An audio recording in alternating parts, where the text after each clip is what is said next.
जीवन की प्राथमिकताओं को समझाती प्रेरणादायक कहानी। विशाल परेशान होकर अपने गुरु के पास जाकर कहता है, गुरुजी, आपने हमेशा समझाया है कि मेहनत व लगन से काम करने से सफलता मिलती रहेगी। मैं मेहनत लगन से काम कर रहा हूँ, मुझे सफलता तो मिल रही है, लेकिन उस सफलता के साथ जो खुशी जुड़ी होती है, जो सुकून है, वह मुझे नहीं मिल रहा। मेरा बेटा एक बड़े स्कूल में पढ़ रहा है, मैं एक महंगा घर भी खरीद चुका हूँ, आपके बताए मेहनत के रास्ते पर चल रहा हूँ, लेकिन खुश नहीं हूँ। गुरुजी, मैं खुश कैसे रहूँ, कृपया मेरी मदद कीजिए।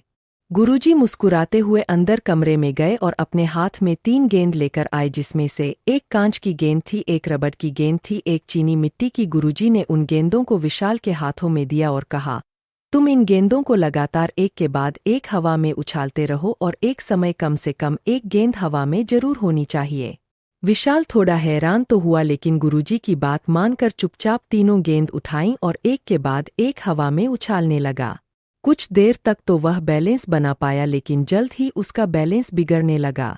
उसने जैसे तैसे कांच और रबड़ की गेंद तो पकड़ ली, पर चीनी मिट्टी की गेंद पकड़ता तो कोई न कोई गेंद नीचे गिर जाती।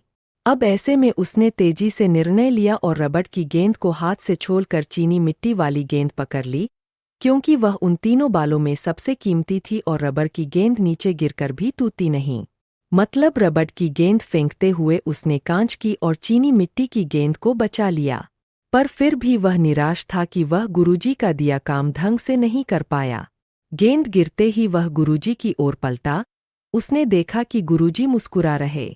गुरुजी उसके पास आए और उससे पूछा, बेटा बताओ, तुमने रबड़ की गेंद को क्यों गिरने दिया, कांच की या चीनी मिट्टी वाली गेंद को क्यों नहीं? तब विशाल ने गुरुजी से कहा, गुरुजी, चीनी मिट्टी वाली गेंद सबसे ज्यादा कीमती थी, इसलिए मैंने उसको पकड़ने की सोची, और अगर कांच की या चीनी मिट्टी की गेंद नीचे गिर जाती तो वो टूट जाती।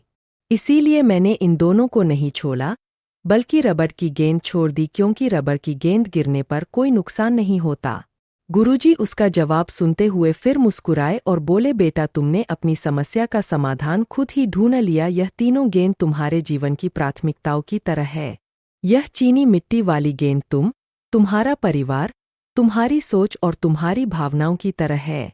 यह कांच की गेंद तुम्हारा काम, तुम्हारी नौकरी, तुम्हारे पैसे, तुम्हारे सुख सुविधाओं के साधन है।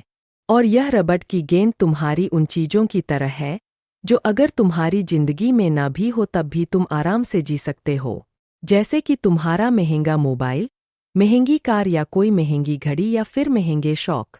तुमने अपनी जिंदगी में कांच की गेंद और रबड़ की गेंद दोनों को महत्व दिया। तुमने एक से एक महंगी चीजें इकट्ठा कर लीं। भौतिकता की चकाचौंध में तुम इतना खो गए कि अपने परिवार की तरफ, अपने रिश्तों की तरफ, यहाँ तक कि खुद अपनी भावनाओं की तरफ भी ध्यान नहीं दिया। इसीलिए आज तुम खुश नहीं हो। मेहनत करते रहो, आगे बढ़ते रहो, लेकिन अपनी प्राथमिकताओं को स्पष्ट रखो। जब भी मन परेशान हो, जब भी किसी चीज को बैलेंस ना कर पाओ तो और मजबूरन कोई न कोई गेंद छोड़नी पड़े तो रबड़ की गेंद को छोड़ दो, खुशियां नहीं रुकेंगी।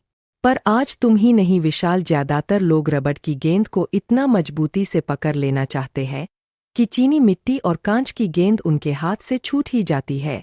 काम के पीछे, पैसों के पीछे इतना भी मत भागो कि खुशियां पीछे छूट जाएं। दोस्तों, आप भी अपने जीवन की प्राथमिकताओं पर ध्यान देते हुए जीवन के लक्ष्य हासिल करें और इस पोस्ट को ज़्यादा से ज़्यादा लोगों से शेयर करके ये जरूरी संदेश औरों तक भी पहुंचाएं।